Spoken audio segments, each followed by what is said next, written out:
tukamuna mbandukulu buna monongena mono iwantete yewantukunu tukamuluvangululwanza buna monongena mono iwantete. Bonjour, bonsoir, ça dépend de l'ère là où vous nous captez. Alors là, c'est votre humble serviteur Mbuta Nzinga Kawandiako, surnommé Aigle Géant du Congo central.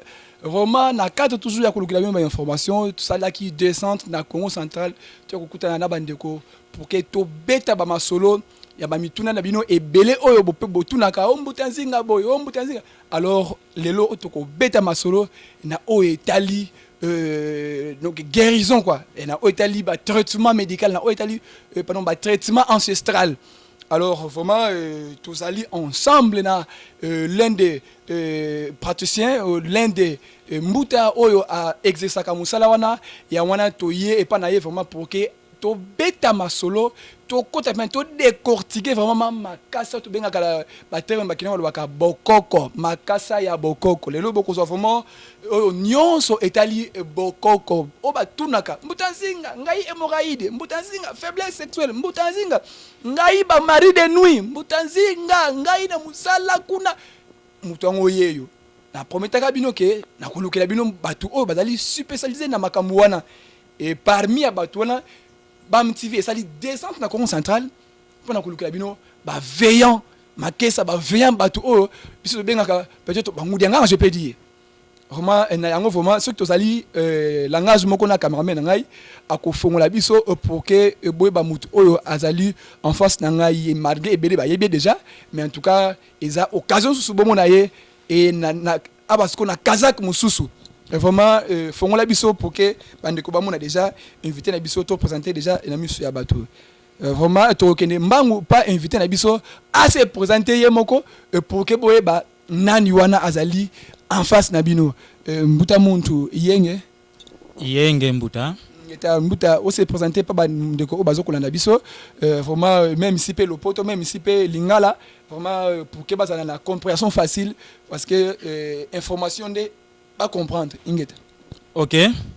Ndenge culture Congo ezali mutu avant azwa parole devant ya batu ye asengeli komi présenter. Alors kombo na ngai Mbuta Kiese kya mundengi mama nanga azana clan Kindamba tata nanga pe azana clan Kindamba. Donc nazali mwana ndamba mfumwa ndamba ntekola ndamba. Alors yenge bien ingeta vraiment bon comprendre oyo azali en face na bino vraiment ba misu balobi noko na ngai ba misu balobi papa na ngai ba misu balobi mwana na ngai mwana na bino noko na bino papa leki to soki ndenge ni vraiment yeyo vraiment oyo tozana ye tozoko betane masolo Mbuta. Alors vraiment profession na yo ezali nini parce que na sala ki annonce na yebisi bango mais nga na lingi yo moko pe oloba profession na yo ezali nini? Bon, profession na ngai oyo etali spiritualité naza nganga mbuki. Nganga mbuki dans quelque sorte guérisseur. Alors nazali membre ya Bundu dia Congo formé epana yemoko nkaka ni mwanda semilongi ya Congo. Alors na Bundu dia Congo toza na politique, toza na bonzambe, toza pe na science. Alors na kati ya nyonso misatu wana ngai nazali côté ya kinzambi, c'est-à-dire religion. Alors ndenge Mbuta Nzinga atuni ngai nazali moko ya ba membre ya kinabi na territoire ya Songololo. Donc nazali mfuma banganga ya territoire ya Songololo. Alors problème ezali na problème ya guérison ba makasa to salelaka ba nzete to salelaka biloko nyonso oyo nzambe atia na mabele oyo eza na pouvoir nango eza na puissance nango eza utile eloko moko te nzambe asala na mokili oyo oyo ezangi utile. Nyonso eza utile. Alors pona ko guérir un malade, tokotaka en contact na ba être wana tobengi ba bisimbi ou soit ba génie, ezala na mai, ezala na moto, na mupepe, na mabele, na banzete nyonso lititi nyonso o nzamba sala, eza na esprit mobimba etalaka ba biloko wana o tobengi ba bisimbi ou les génies. Alors pona bikisa malade nanga, tango akoya akopesa kaka plainte na yete, mais il faut pe na consulter ye spirituellement. Tango na ko consulter spirituellement, nde na koyeba nini oyo ezotungisa ye, kisi nini oyo esengeli fona pesa ye. Mais tango ba revelenga kisi onga fona pesa ye, na kokota en contact na ba génie, na ba bisimbi, pour que ba lakisanga pesa ye boye po azwa guérison. Alors kokota na contact na bisimbi wana, il faut pe na senga permission, parce que biloko oyo eza na zamba bazwa kango bizwila te.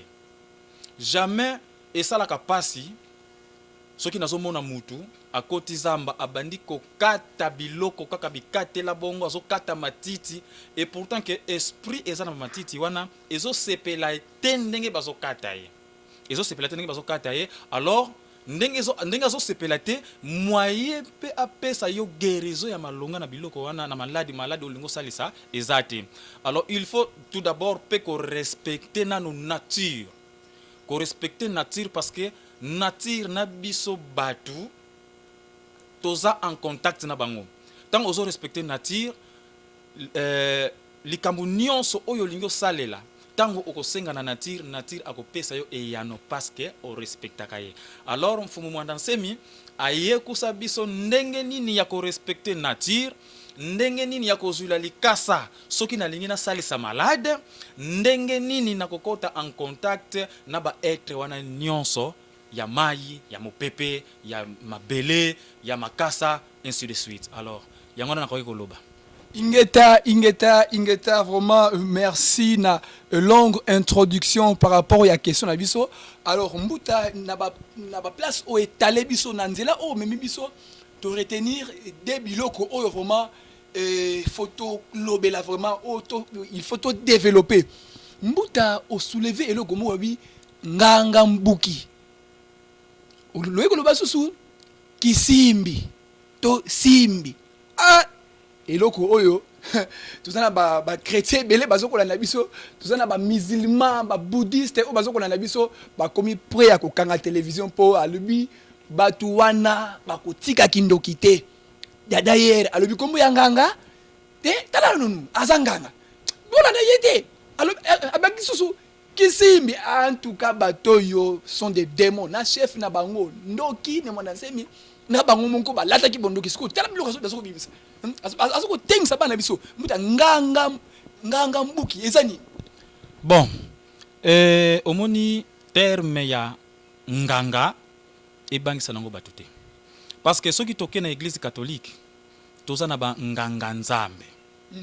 Nganga nzambe wana balobi te ke aza peut-être nganga moko asalaka bakisi ndenge bino bozo kanisela ngo te, mais na bundu de Congo nganga qui signifie mutu oyo ayebi profondeur ya spiritualité, mutu oyo ayebi profondeur ya nature.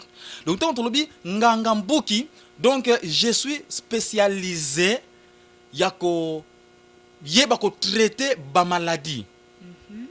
Yako yeba ko traiter ba maladie. Donc toza na ba nganga ebele, toza na ba nganga ngombo, ba nganga mbuki, ainsi de suite. Mais na profession ya kimbuki nga ba benga nganga mbuki. Alors kinganga ezate que peut-être ndenge mundele aya a diaboliza biso, oh non biloko bozo salela makasa tout ça eza kindoki, eza magie noire, bona ebité comprimé o mundela salaka e utaka na ba plante e utaka na makasa e utaka na misisa ozomona. Alors tango ye azosala eloko wana a moderniser yango azwi nzete azwi ba écorce d'arbre azwi misisa atokisi asala yango en sirop abroya yango asala yango comprimé wana etikali susu kindoki te parce que azwi ni makasa azwi ne banzete azwi misisa. Alors biso oyo tosalelaka eza purement naturel. Alors eza kinganga moko te, peut-être nganga kisi o soki ndenge nini ou bien aliaka batu abomaka batu, non. Ne mwanda nsemi ayeko fongola biso ndenge ni tokokota en contact na ba être wana comme ça eye ba kosunga biso parce que modernisation makambu science et développaka lobby tokokoma pe kosala ba comprimé na ba kisi en sirop. Vraiment ba ndeko na biso vraiment nganga ezali mabete. Nganga eza nango te ke mutu apumbwaka soki ndenge nini te ndenge tokaniselaka yango. Alo Mbuta tosuki wana te. Kisimbi baza batu oyo selon batu musu balobaka batu babotamaka mitu soki ndenge nini batu oyo soki yoso lobela kisimbi wana mitu minene basimbaka banzete ba mai batu mitu minene wana. Est-ce que expliquez-nous parce que vraiment confusion totale les amakasi. Bon, kisimbi eza terme ou bien momoko provient d'une langue africaine. Eza français te, eza anglais te, mais eza kikongo. Alors, soki na lingi na kota ko limbola batu bien ba comprendre, kisimbi elingi lo banango kaka ange. Kisimbi elingi lo banango kaka le génie. Alors, na terme ya kisimbi, mundele tango ya ameka un peu ko déranger ba terme na biso. Oh non, kisimbi te. Kisimbi c'est-à-dire oyo asana mutu munene. Kisimbi oyo mwasi soka boti, oyo abotami na ba défaut, ye wana kisimbi. Non. Biso na Kikongo balobaka mbwidi mbodila, nkita. Donc kisimbi eza terme moko ya mabete. Kisimbi ngana sepelaka kutu na lingaka fara pena na kuta na kada bisimbi yango boye fara. Pour que na lakisa bango posa na ngai pe bango bayanola na oyo nazana ngo posa. Kisimbi eza être evandaka na mai, ekovanda na mupepe, ekovanda na moto, ekovanda na ba plante, na ba grotte, na ba montagne. Eza ba esprit oyo esimbi ba secret ya nature. Vous savez, nous avons 4 forces qui dirigent la nature. L'eau, l'air, la terre et le feu. Na 4 forces wana eza na ba esprit oyo egidaka yango. Eza na ba esprit ezalaka na kati ya mopepe, na kati ya mai, na kati ya moto.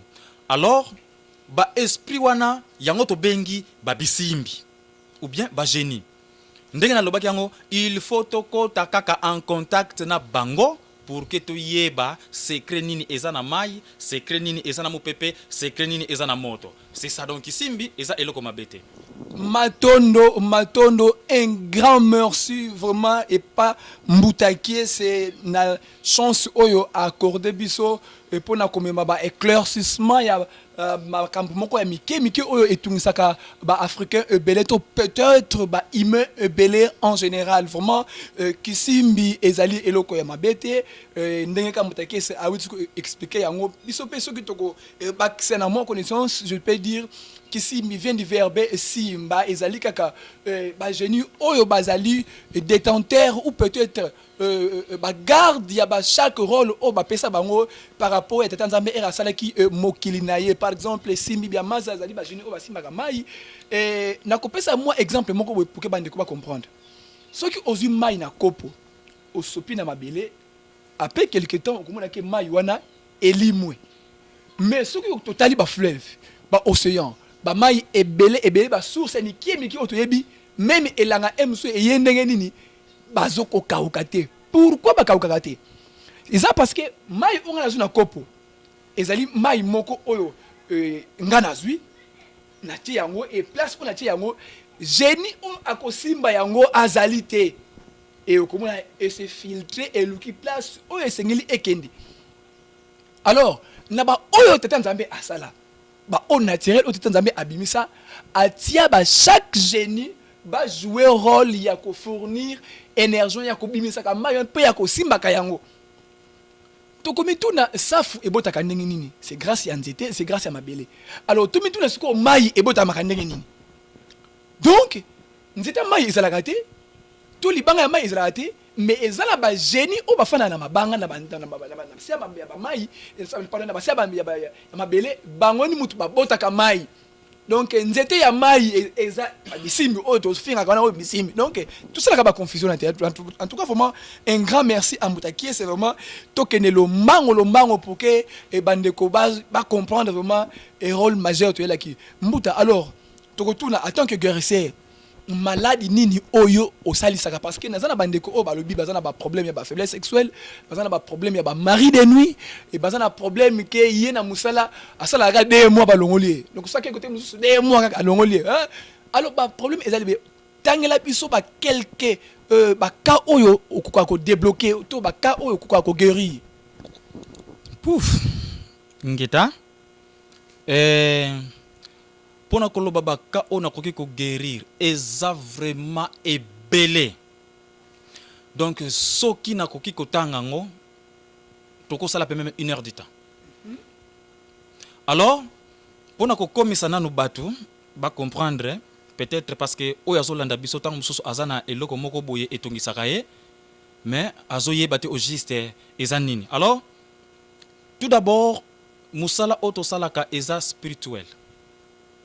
Quel que soit blocage na niveau ya misala on a zoka musala te on a zana ba mari de nuit on a lota ka bandoto moko ya mystique tozali na système oyo tosalelaka oyo mfumu mwanda semi aye kusabiso na bundu ya Congo tosalelaka ya ko délivrer mutu totalement azala de près ou de loin. Donc délivrance totale. Alors, pour na batu, bon, nako bengango eza bon maladie ya muke munene ezalaka te mais nakoki koloba net ba maladie ya mike o ezaki ba faiblesse sexuelle, ba hémorroïde, ba rate, ba épilepsie, ba mbasu, en tout cas maladie eza belé.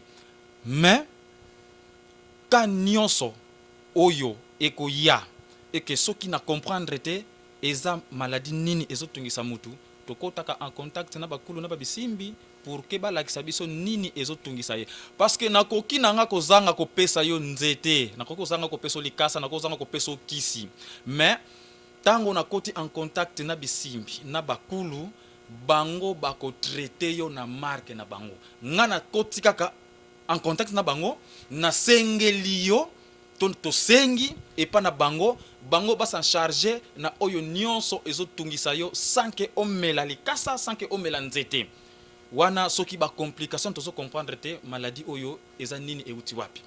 Alors oyo ezali ke tozo comprendre que eloko boye ezotungisa ye eza facile toza na ba to traitaka ba appendicite ba kyste ba myome et salemaka.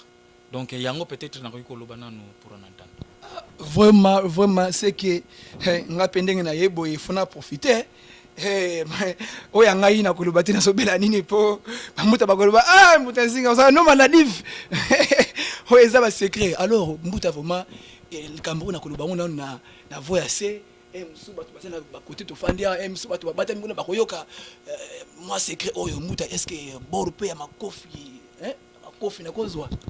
En tout cas tango balobi kibonganga nyonso ezali nyonso ezali sibolite sibolite kabayo akana Mbuta Nzinga awa ena zonga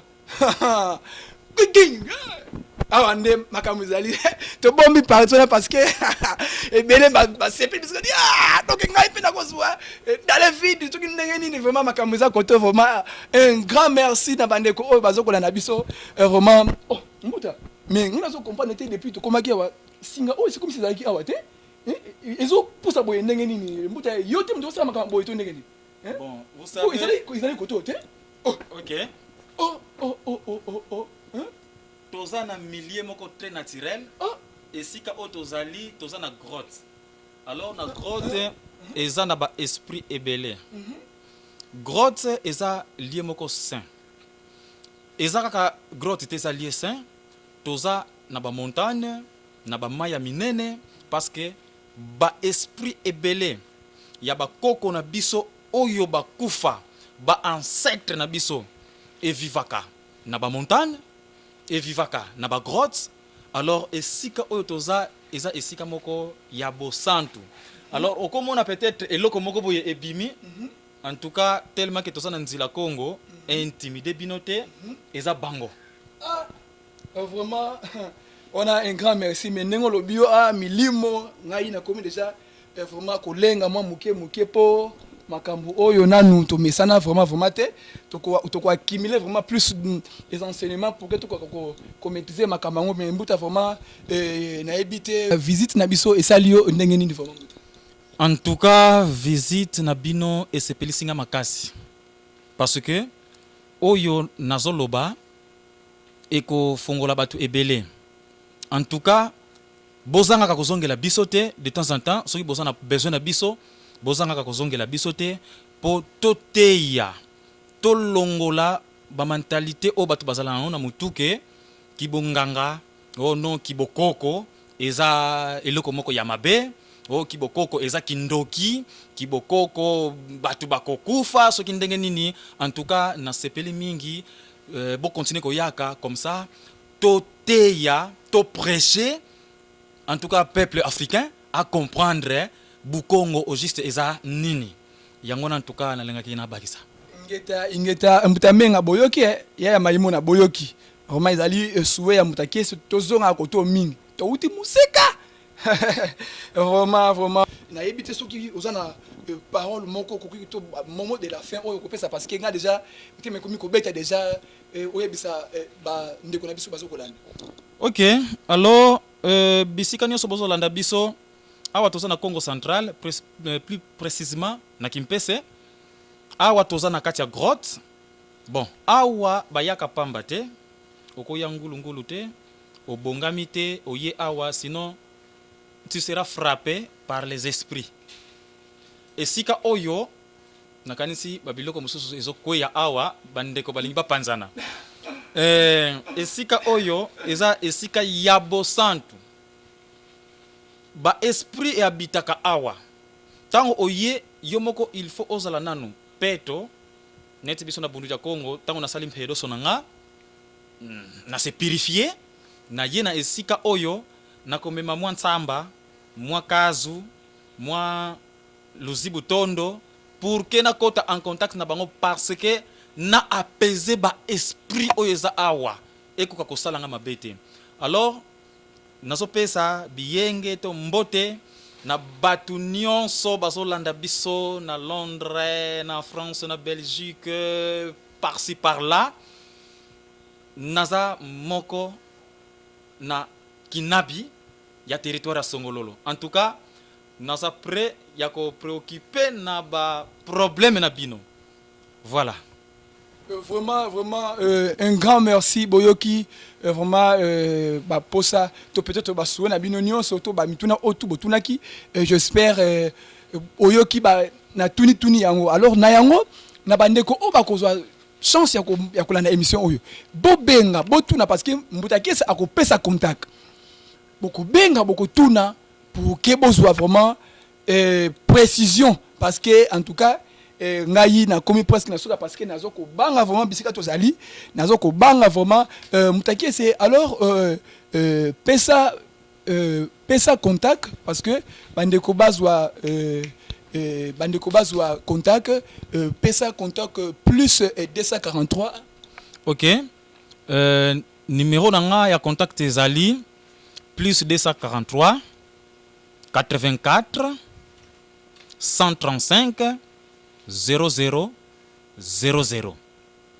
nazozongela plus 243 84 135 00 00.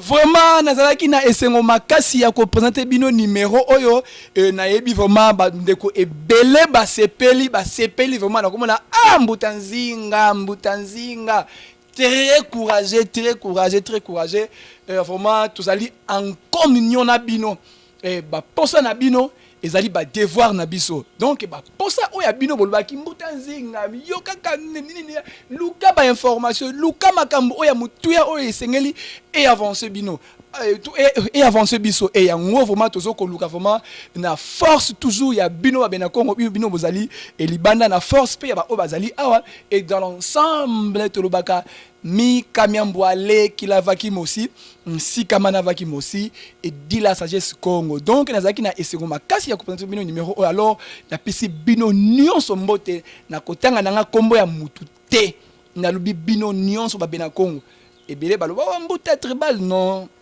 naza nanga tribalité na ndenge ya mabe obokanisaka parce que tribal ezaka ka mutu oyo alingaka tribu na ye mais bino bojuja comment na ba façon moko boye soki un tribal nezaka mabe mais tribal ezali quelqu'un oyo a défendre la tribu na ye quelqu'un oyo alingaka tribu na ye et c'est lui qu'on appelle tribal donc Mbuta Nzinga c'est un tribal parce qu'il a lingaka tribu na nga ba bena Congo alors là je dis un grand merci à vous et restez connectés et abonnez-vous dans notre chaîne BAM TV, partagez parce que awandi makambu ya danger zali.